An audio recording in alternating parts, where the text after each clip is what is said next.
Salut les amis, c'est Feng, bienvenue à tous dans cette nouvelle revue d'analyse hebdomadaire. Alors nous sommes le 12 août 2018, j'espère que vous passez un excellent week-end.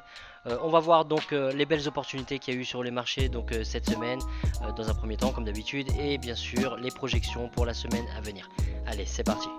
Too many thoughts on my mind, I can't sleep at night, so I just keep writing. I don't need no help, I don't need opinions, so don't waste my time then. I just been living online, my city don't show me no love and that's fine. Alors Euro USD, donc cette semaine, le beau setup à prendre. Donc vous vous souvenez, je vous ai mis la projection de la semaine d'avant avec une cassure et un retest du 1,16. Alors la cassure avait déjà eu lieu donc à l'ouverture du marché et on attendait un retest.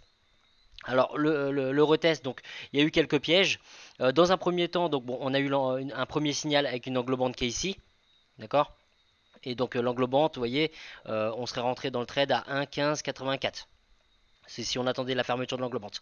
D'accord. Et donc en rentrant là, donc selon la position de vos stops, si vous étiez au-dessus du pic qui est ici, un petit peu au-dessus, et bah logiquement tous ces mouvements-là ne vous ont pas sorti. D'accord. Donc ce mouvement-là, il aurait pu vous faire un petit peu peur, mais quand vous voyez derrière que ça ferme encore avec une englobante et que ça ferme donc en dessous de l'institutionnel, il n'y a pas de raison d'avoir peur. Alors derrière, on a un signal, donc un marteau et une englobante. Dans le sens inverse, donc voilà, vous faites confiance à votre setup, il n'y a pas de raison de sortir à ce moment-là. Et donc si vous avez suivi, derrière l'opportunité elle était vraiment belle, d'accord. Il y a eu vraiment une chute de 200 pips sur EURUSD, il fallait être patient. Voilà, donc la belle opportunité, donc c'était la projection, le scénario rouge. Ils étaient déjà venus, vous voyez, aux alentours du 20 juin. 20-21 juin, quasiment au 1,15, ils n'avaient pas touché les 1,15 et donc il y avait de fortes probabilités pour qu'ils aillent taper toutes les liquidités qu'il y a dans cette zone là. D'accord. Donc ils ont échoué une première fois ici, il y a eu un pullback et puis voilà, donc ça a bien chuté. Pour ceux qui ont loupé donc l'entrée qui était ici, il y avait une entrée en M15 qui était vraiment très belle. Alors il faut descendre sur les time frames pour voir ça. Voilà, donc là on est en M15. Et donc sur l'institutionnel, regardez, donc on a une cassure franche à ce moment-là. D'accord. On a une cassure franche du 1,16 et un retest. D'accord. Et donc ça, ici, on a si vous avez regardé en intraday, ici c'était donc une consolidation de la session asiatique. Et à l'ouverture de la session asiatique, pour ceux qui ont suivi les vidéos donc sur ma chaîne YouTube par rapport au scalping sur le bas et le haut de la session asiatique, il y a eu une cassure de la session asiatique, puis un retest magnifique à ce moment-là. Première entrée possible, marteau inversé, engulfing, d'accord. Puis deuxième engulfing, un rejet une deuxième fois ici. D'accord. Donc en intraday, c'était vraiment possible d'attraper cette belle chute sur EURUSD qui payait 200 pips derrière. D'accord. Donc même si vous verrouillez une partie à 1,15, la portion que vous laissez derrière, donc elle vous paye fortement. Alors GBP USD, donc il y a eu de belles opportunités aussi, comme Euro USD. Donc particulièrement cette paire là, donc je la tenais depuis les 1,31. Vous vous souvenez le setup de cassure et de retest ici, d'accord. Mais cette semaine, donc pour attraper la cassure et le retest sur le 1,30, fallait être plus vif, d'accord. Parce que là il fallait vraiment, c'était à l'ouverture du marché, fallait être en M15. Et donc je vous montre, donc en M15, la cassure et le retest, vous voyez, c'est immédiat. Ok, donc vous voyez la cassure, le retest à ce niveau-là, avec l'englobante qui est derrière. Donc en M15, c'était possible de l'attraper vraiment au niveau du 1,30. Derrière, si vous aviez loupé cette entrée-là, donc il y avait une autre entrée sur le 29, d'accord, un 29, institutionnel aussi. Alors oui, pour le 1,30, donc vous voyez le retest, il est ici. Et, je voulais dire donc à certains, par rapport aux flèches que je mets, les projections, quand je mets des flèches comme ça, donc c'est approximatif, c'est-à-dire que moi je veux voir une cassure et un retest de l'institutionnel à 1,30, mais quand je mets mes flèches comme ça, je veux pas que le retest se fasse à ce niveau-là. D'accord, vous comprenez bien que d'un point de vue timing, le retest il peut se faire ici, il peut se faire ici, ici, c'est à vous de surveiller quand le prix il revient au niveau du 1,30. Pareil pour le retracement. La cassure, je peux pas deviner que ça ira jusque là.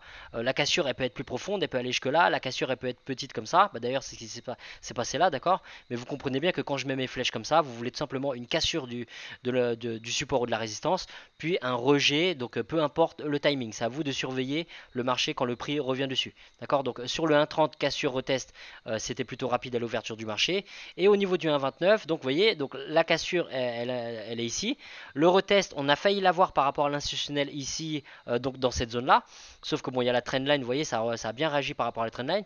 Puis finalement, le retest, il s'est fait donc dans cette zone là. Donc pile sur l'institutionnel.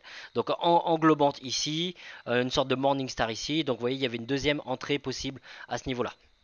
D'accord, donc GBP USD, si vous l'avez attrapé à 1,30, et il est descendu jusqu'à 1,27 24. D'accord, donc il y avait par rapport aux projections de la semaine dernière, il y avait 280, 270 pips.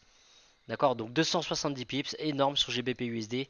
Et donc voilà, donc il y avait très, très belles opportunités. Si vous ne l'avez pas attrapé sur le 1,30, vous pouviez l'attraper sur le 1,29.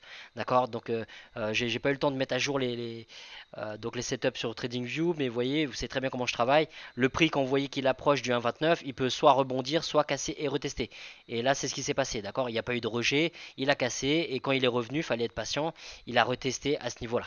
D'accord, donc sinon moi j'ai fermé donc à 1,28, je me souviens, et on était à peu près à 1,28,20.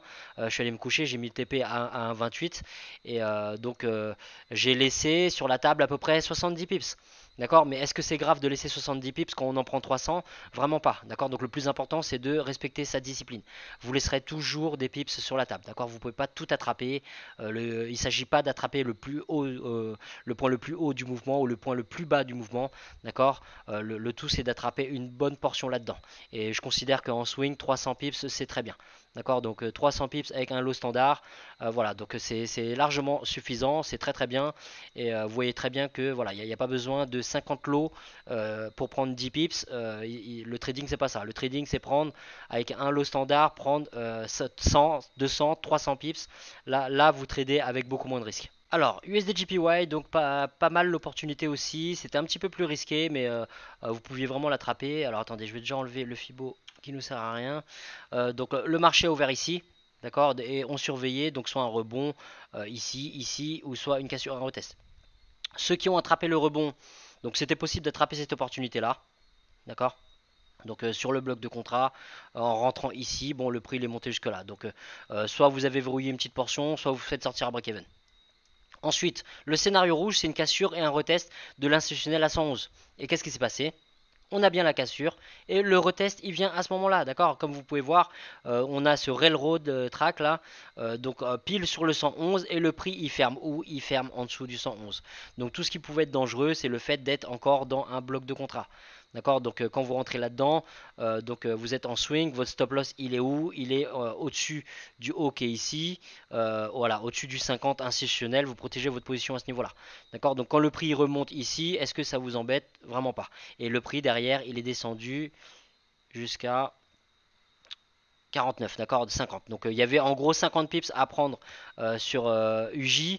Si vous vous êtes mis à break-even trop tôt, le prix il est remonté, vous a sorti à break-even, d'accord, de game over. Vous n'avez rien perdu, mais voilà, vous n'êtes plus dans le trade. Si vous avez rapproché votre stop loss de là ou au-dessus du pic ici, vous êtes toujours dans le trade et le prix il a fermé ici et on a toujours un rejet en dessous du 111. D'accord, donc vous allez pouvoir bientôt vous mettre à break-even et voir si l'objectif du 110 sera atteint dans la semaine à venir. On va voir, d'accord. Donc on est toujours dans le cadre du scénario rouge et c'est en route. Donc on va surveiller tout ça. Alors AUD/USD, donc cette semaine il y a eu un petit piège, d'accord. Donc pour ceux qui ont suivi donc la mise à jour sur TradingView, donc on était à peu près à ce moment-là et je disais que donc vous voyez le marché il a ouvert ici et le prix donc il a cassé le 0,74 institutionnel, il est revenu, il a retesté, d'accord. Donc il y a eu un marteau ici, magnifique, première entrée possible, deuxième entrée possible au niveau de l'engulfing qui est ici. D'accord, donc le scénario était probable et derrière c'est pas passé. Et c'est la vie, c'est le trading, c'est comme ça. D'accord, donc il faut accepter ses pertes et couper vite. D'accord, donc je dis ça parce que j'ai eu quelqu'un qui m'a dit que il a fait confiance, il a pas fait confiance à son setup. Il a vu que je parlais de la projection à l'achat, il a coupé sa vente et derrière il était dans une grosse perte. Donc il y a deux choses. Déjà, vous devez faire confiance à votre plan de trading. D'accord, ne vous laissez pas influencer, même par moi, par vos setups. D'accord, enfin par mes setups. Je suis pas là pour donner des signaux. Je suis là pour trader donc les patterns que moi j'utilise. Et les patterns que j'utilise ne sont pas forcément les patterns que vous utilisez. D'accord, donc faites confiance toujours à vos setups. Si vous rentrez dans un trade, je peux très bien voir un achat sur certaines patterns et vous pouvez voir un sell avec d'autres patterns. On n'a pas forcément les mêmes objectifs de TP. Vous pouvez trader en intraday ou moi en swing. Enfin bref, on n'a pas forcément les mêmes objectifs. D'accord, donc quand j'ai dit qu'il y avait un setup à l'achat sur AUD/USD, USD. Par rapport au pattern que moi je travaille, cassure retest sur l'institutionnel, oui, la pattern elle est là, d'accord. Sauf que derrière, quand le prix il casse ici, et bah faut vite sortir. Quand ce pic là, qui est au niveau de l'institutionnel à 73,80, il est cassé, vous n'avez plus rien à faire dans ce trade là. D'accord, donc il faut couper vite ses pertes et donc surtout pas maintenir le trade en espérant quoi que ce soit. D'accord, l'espoir c'est pas du tout un outil d'analyse technique, ça n'amène rien de bon. D'accord, donc il faut se fier au price action et le price action quand il vous dit que ça sent pas bon, et bah vous n'avez plus rien à faire dans ce trade là. D'accord, avant même de lancer un trade, vous devez avoir un niveau d'invalidation. Vous devez savoir à quel moment vous devez sortir de vos trades et vous n'avez plus envie d'être dedans. Ok, donc à partir de là, donc AUD-USD, donc j'ai des élèves qui l'ont attrapé au niveau de la chute et il y avait des belles patterns. D'accord, donc pour ceux qui suivent le price action, je vais vous montrer, il suffit de descendre un peu sur les timeframes en M15 et ouais, c'était par rapport à un point pivot.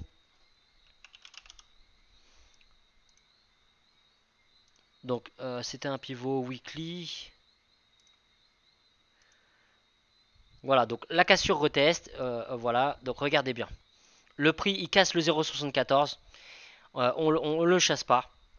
Même le retest, le rejet 0,74, on fait attention, il y a un point pivot weekly juste en dessous. Ici, il casse et il reteste à ce moment-là. D'accord, donc il était possible d'attraper cette chute sur AUD-USD.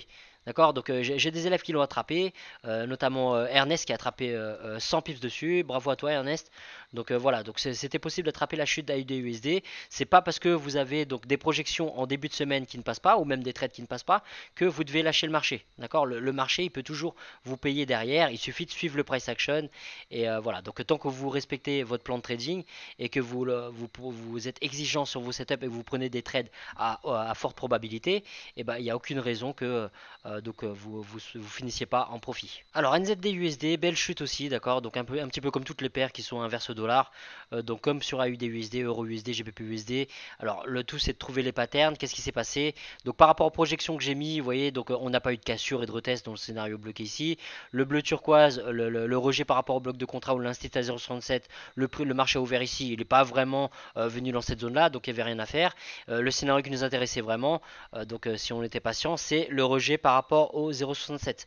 Alors j'avais pas mis de scénario de rebond par rapport au 67,50 qui est un gros institutionnel, mais on avait des patterns clairs, d'accord, on avait vraiment un beau rejet. Alors si on attend la fermeture de l'engulfing qui est ici, c'est sûr que c'est déjà trop tard pour rentrer, d'accord, vous êtes à 4 pips de l'institutionnel à 0,67, c'est vraiment trop dangereux de rentrer à ce moment-là. Même si vous voyez qu'il y a une chute derrière, ça ne veut pas dire que ça marchera. La plupart du temps, vous risquez de vous prendre un rebond par rapport au 0,67.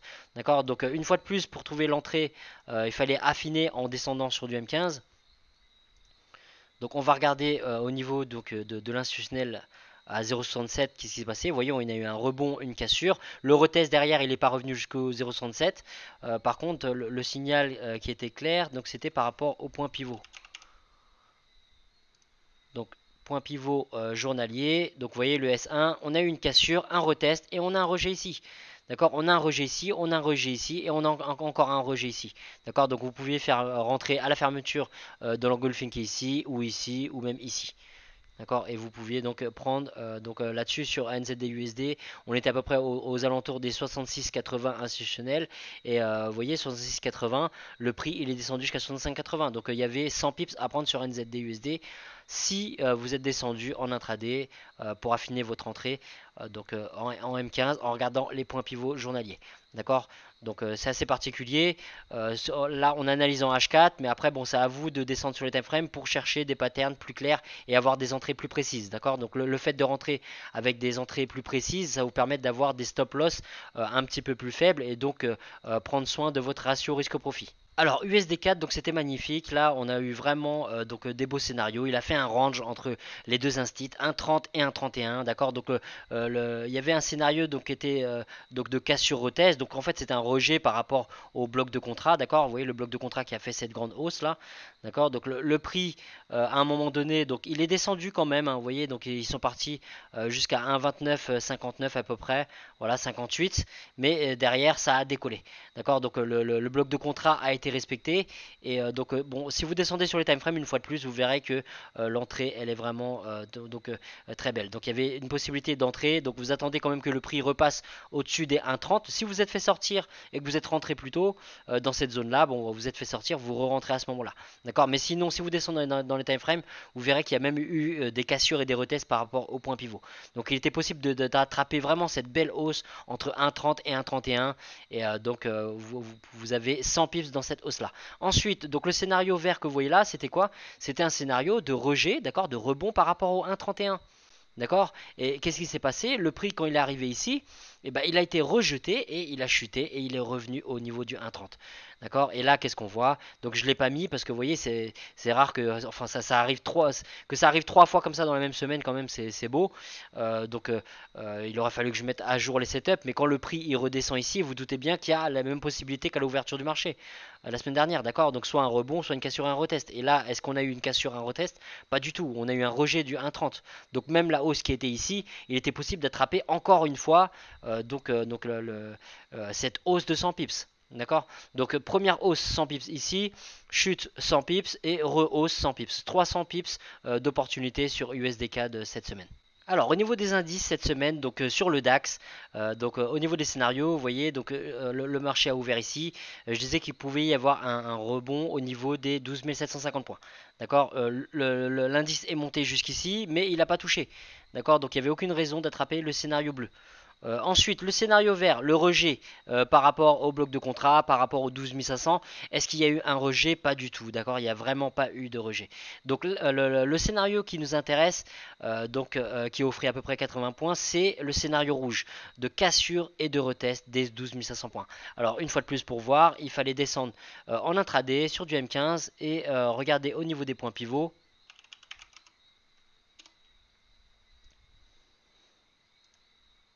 Voilà, donc vous voyez la cassure des 12 500 points.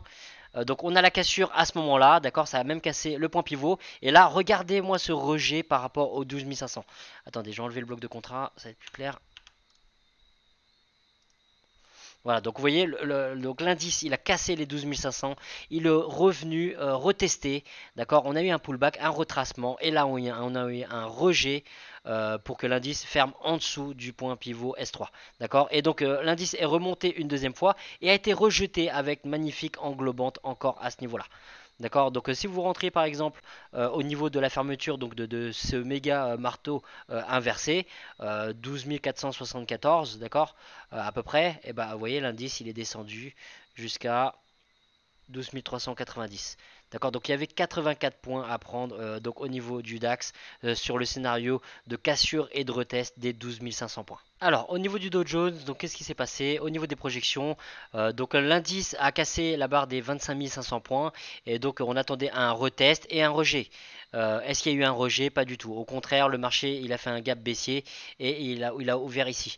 D'accord, donc je vais vous montrer sur les plus petits time frames. Voilà, donc vous voyez, donc l'indice il a bien cassé donc à ce niveau-là les 25 500 points, ok. Et donc on attendait un rebond, donc un rejet à ce niveau-là. Est-ce qu'il y a eu un rejet? Pas du tout, d'accord. Au niveau du price action, il n'y a pas eu de rejet de l'indice, donc il n'y avait aucune raison de rentrer dans le scénario vert. D'accord. Au contraire, qu'est-ce qui s'est passé? Le marché, donc qu'est-ce qui s'est passé? Le marché, il a ouvert ici. Il y a eu un gap baissier, il a ouvert ici. Et là, maintenant, on rentre dans le cadre de la projection violette. D'accord, on est dans le cadre donc du rebond par rapport aux 25 250 points. D'accord, et qu'est-ce qui s'est passé? Il y a bien eu un rebond au niveau des 25 250. Ok, donc vous pouvez rentrer par exemple donc à la fermeture du marteau qui est ici. Ok, et donc vous voyez il y a à peu près donc de 60-63 points. Enfin, l'indice il est monté jusqu'ici. Vous voyez il y avait quand même donc 100 points à prendre, hein, d'accord. Il y avait 100 points à un moment, mais bon, je me doute bien que vous n'avez pas forcément pris tout le mouvement, et donc sur les 100 points, il était donc possible de prendre 50, 60 points sans problème. Alors pour le Nasdaq, donc cette semaine, qu'est-ce qui s'est passé au niveau de cet indice? Donc on cherchait un rebond ou une cassure, un retest par rapport aux 7500 points. D'accord? Et qu'est-ce qui s'est passé? Et ben le prix, l'indice pardon, il a été rejeté dès 7500 points. D'accord? Donc après au niveau des patterns, c'était pas très clair. C'était pas très clair et il n'a pas forcément touché tout à fait donc les 7500 points non plus. D'accord? Donc comme je vous dis souvent, votre setup, il doit être parfait. D'accord? Donc s'il n'est pas parfait, vous n'y touchez pas. Déjà un setup parfait peut ne pas passer. Alors si on commence à prendre des setups qui ne sont pas parfaits, vraiment nos chances de réussite s'effondrent complètement. D'accord? Donc à partir de là, donc bon, il y a eu un gap baissier, mais il n'y avait pas réellement de pattern pour rentrer donc en vente sur l'indice au niveau du Nasdaq. Donc pas grand chose à signaler sur cet indice donc cette semaine. Alors au niveau du S&P 500, donc cette semaine, pareil, pas grand chose donc à signaler. Le scénario c'était une cassure des 2850 points et un rejet, d'accord. Donc il y a eu bien eu la cassure, mais le rejet derrière on n'en a pas du tout. Donc il n'y a absolument aucune raison de rentrer à l'achat à ce niveau-là. Alors si vous rentrez de manière agressive, vous faites sortir avec un petit stop, mais voilà, en termes de price action, il n'y avait aucune raison de rentrer à l'achat là-dessus. Quand donc l'indice repasse en dessous des 2850, on est plutôt dans le cadre de la projection rouge, d'accord, donc le rejet par rapport à 2850. Donc il est possible de rentrer en sell à ce niveau-là, et donc à ce moment-là, il faut descendre sur les time frames pour chercher des patterns. Et là, les patterns, vous voyez, on les a. Alors attendez, je vous montre. Voilà, donc c'est toujours pareil, cassure et retest. Et là, comme vous pouvez voir, donc on a une cassure des 2850 points et on a un retest à ce moment-là avec une magnifique englobante ici qui nous sert de signal d'entrée.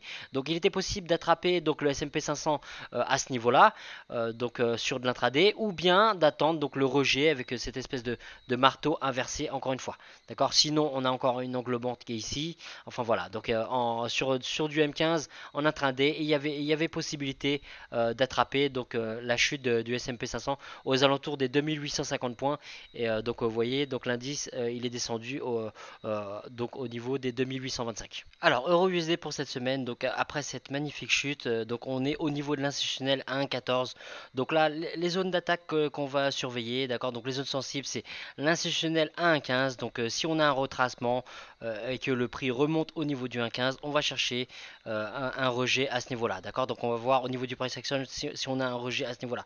Le scénario haussier, il faudrait vraiment que ce bloc de contrat qui a fait cette méchante chute soit invalidé, d'accord. Donc vous amusez pas à acheter un simple rejet du 1,15, ça peut passer, d'accord, mais c'est très dangereux, d'accord. Donc vous avez vraiment donc un problème au niveau des probas si vous achetez juste en dessous de ce bloc de contrat, d'accord. Les gros poissons qui ont vendu fortement à ce niveau-là, si le prix revient donc dans cette zone, il y a de fortes chances qu'il réitère et qu'il fasse encore chuter le prix. Donc vous n'allez pas vous amuser à acheter les patterns du price action dont je vous parle tout le temps, de cassure et de retest sur un 15. D'accord, il faut prendre vraiment en compte tout le contexte global donc du marché. Et là, le contexte c'est quoi? On a un gros bloc de contrat qui peut vous barrer la route. Donc voilà, faites attention en cas de cassure du 1,15 pour l'acheter. Attendez quand même la validation de ce bloc. Sinon, donc on est au niveau du 1,14, donc tout peut se passer. On peut avoir un rejet au niveau du 1,14 et on peut avoir une cassure, donc franche du 1,14 et un rejet. Donc c'est là qu'on va surveiller le price action. On va jamais chasser le prix s'il décolle ou s'il chute. On va toujours attendre donc le retest avant de rentrer en position. Alors au niveau de GBP USD pour cette semaine, donc on va surveiller cet institutionnel à 27,50, d'accord, qui est un gros institutionnel. Alors je l'ai pas mis, mais on a le 1,27 qui est juste en dessous. Institutionnel des 100 pips. Voilà. Donc à surveiller. Si vous prenez une cassure, un retest, faites attention à verrouiller, mettre à break-even dès que le prix arrive au niveau des 1,27. Sinon, si le prix décolle, alors il y a deux possibilités. Il peut très bien donc réagir au niveau de la trendline, comme il a fait ici, ou il peut réagir au niveau du 1,29. D'accord, donc là c'est à vous de surveiller votre price action. Si vous voyez les patterns à ce niveau-là, et ben, vous pouvez très bien rentrer en sell ici. D'accord, donc ça correspondrait bien à un retracement par rapport à la chute qu'il y a là. D'accord, et on se doute bien qu'il y a un bloc de contrat dans cette zone-là qui a créé cette chute. Donc voilà, donc le prix s'il retrace, il peut retracer jusqu'ici, il peut retracer jusqu'ici. À vous de surveiller le price action arrivé dans cette zone-là. D'accord. Sinon, dans le cas d'un scénario haussier, il faudrait vraiment une cassure de cette trendline, une cassure du 1,29 d'accord, et attendre un rejet pour acheter GBP USD. La moindre des choses, ça serait qu'il casse tout ça et qu'il rejette donc au niveau du price action ici. D'accord. Pensez aussi à regarder vos points pivots. Donc pour faire attention à vos ratios risque au profit et même tout simplement analyser les patterns du price action au niveau des points pivots. Alors au niveau de UJ pour cette semaine, donc on est dans le cadre déjà d'un scénario de cassure et de retest au niveau du 111 institutionnel. On a ce bloc de contrat aussi qui a été invalidé. Ok, donc là les probabilités sont à la chute. Donc on va surveiller. On a déjà des patterns, d'accord. On a déjà ce marteau inversé. Le marché a fermé. Donc vous voyez le prix, il n'a pas arrêté d'être rejeté du 111. Donc voilà. Donc pour l'instant, on a des fortes probabilités de chute. Maintenant, tout est possible, d'accord. Donc il faut surveiller vraiment les patterns du price action. Si on voit que le prix remonte au-dessus du 111, on n'a plus envie d'être impliqué dans ce sell, d'accord. Donc on prend sa petite perte et on continue d'analyser le price action pour chercher deux opportunités. Donc si le prix repasse justement au-dessus du 111, on va pas le chasser, on va attendre un retest et un rejet au niveau du 111 pour l'acheter à ce niveau-là. D'accord. Et donc si UJ chute, à surveiller bien donc au niveau du 110 les patterns, il pourrait y avoir un rejet à ce niveau-là et une cassure et un retest au niveau du 110. Donc c'est à vous de surveiller. D'accord. Mais si vous êtes en sell à ce niveau-là et que ça se déroule bien pour vous et que le prix chute, pensez à verrouiller une portion de votre trade et de vous mettre à break-even donc quand vous arrivez au niveau du 110. Alors pour AUD USD cette semaine, donc les zones sensibles, là on est au niveau d'un institutionnel à 0,73. D'accord, donc au niveau de cet institutionnel, on peut avoir les deux cas de figure. Pour l'instant, donc ça sert à rien de parier, ça sert à rien de chercher. On a un marteau inversé ici, mais pour l'instant, donc on veut une cassure franche et un retest. Donc on va attendre de voir AUD USD, ce que les gros poissons décident de faire. Et donc voilà, on peut avoir une cassure et un retest au niveau du 73. On va attendre pour se positionner. Sinon, si le prix grimpe au niveau du 0,74, forcément faites attention au pattern à ce niveau-là.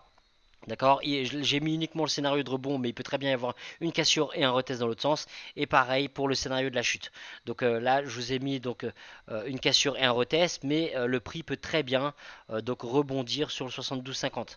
D'accord, donc je vous le mets, voilà. Voilà, donc il peut y avoir un rejet tout simplement du 72,50. À vous de surveiller les patterns du price action dans ces zones-là.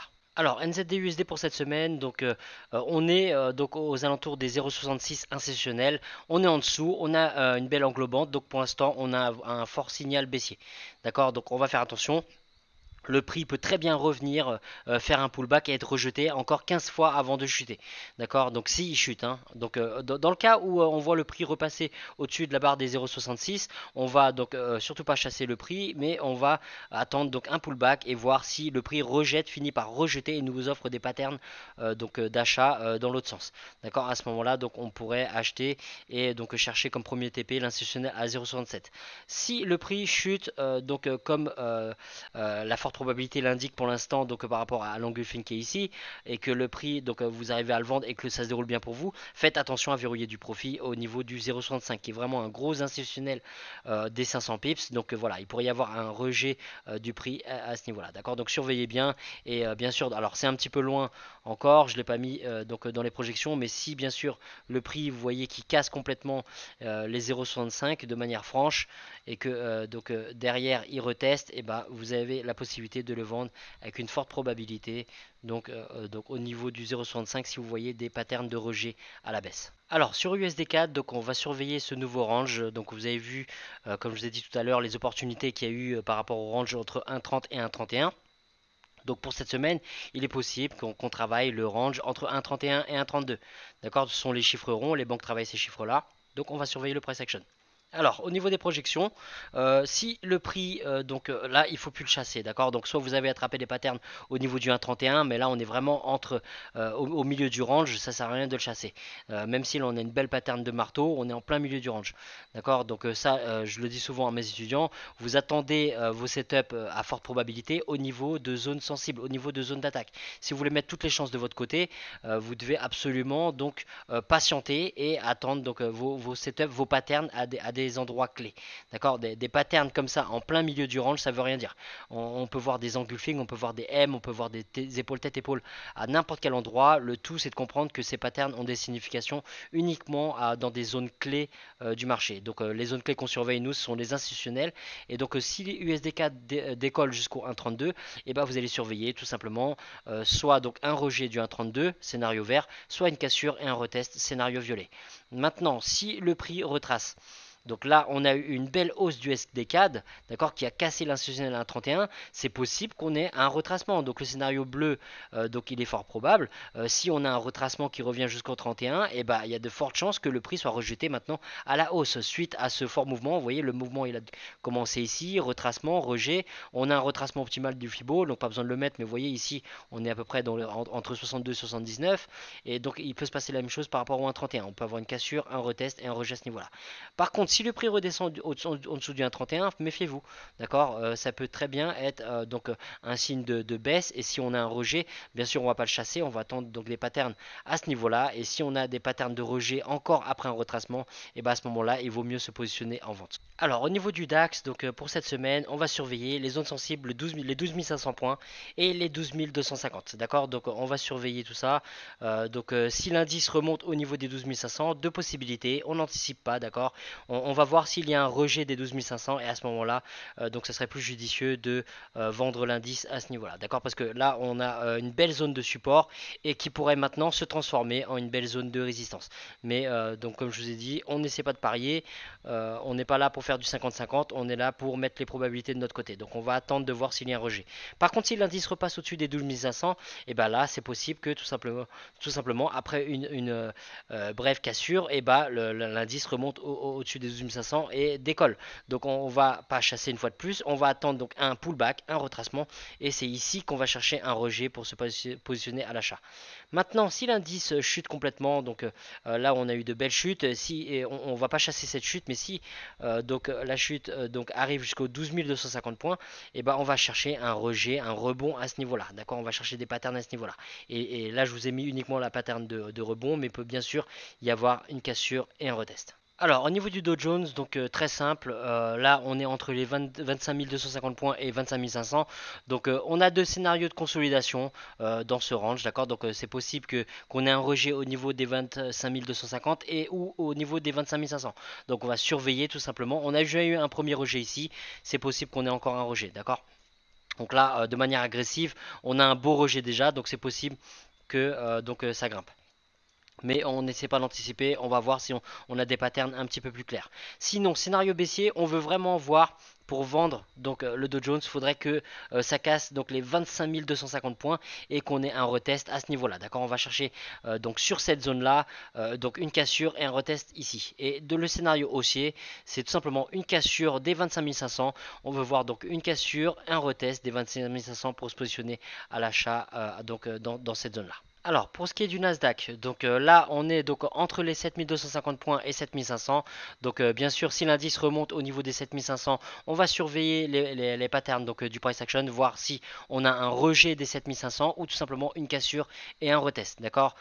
Donc, maintenant, si l'indice chute, alors il peut très bien rebondir au niveau des 7250 ou aussi au niveau de la trendline. Donc là, c'est à vous de surveiller, d'accord, les patterns, donc que ce soit ici ou ici. D'accord, on va surveiller des patterns de rejet si l'indice il chute. Et maintenant, s'il chute et il casse les 7250 points, et ben, on va tout simplement attendre donc un pullback. On va pas chasser donc l'indice et on va donc attendre le pullback à ce niveau-là pour voir s'il y a à nouveau un rejet pour se positionner donc à forte probabilité à la vente. Alors, au niveau du S&P 500, donc là, on est juste en dessous des 2850 points. Donc, si l'indice remonte jusqu'au 2850, surveillez vos patterns à ce niveau-là. D'accord, on peut avoir un rejet ici ou tout simplement une cassure et un retest. On va attendre donc un pullback. S'il y a une cassure, on va attendre le retest pour se positionner à l'achat en cas de rejet ici. D'accord, on n'anticipe pas un achat parce que l'indice redescend après une cassure. On va vraiment attendre une confirmation pour entrer de manière plus safe. D'accord, maintenant si l'indice chute, alors faites bien attention à cette trendline qui pourrait faire rebondir le prix. Donc là je ne l'ai pas mis dans les projections, mais faites bien attention. D'accord, si vous voyez des patterns de rejet à ce niveau-là, vous comprenez bien que là donc les acheteurs sont en présence et l'indice pourrait se remettre à décoller. Maintenant si l'indice chute au niveau des 2800 points, points. Et bah donc de la même manière qu'on surveille ici donc les patterns, et bah vous allez surveiller tout simplement ici. D'accord, on a un bloc de contrat et donc soit l'indice rebondit donc scénario bleu, soit on a une cassure et un retest, donc invalidation du bloc, invalidation des niveaux des 2800 et donc on peut se positionner dans le cas du scénario violet à la vente donc sur le S&P 500. D'accord, donc surveillez cette zone là pour voir donc ce que l'indice nous montre cette semaine. Voilà les amis, c'est la fin de cette revue, j'espère que ça vous a plu, merci d'avoir suivi. Donc je vous souhaite pour cette semaine donc un maximum de pips, d'accord, donc trader avec prudence et voilà, donc on se retrouve pour l'ouverture du marché.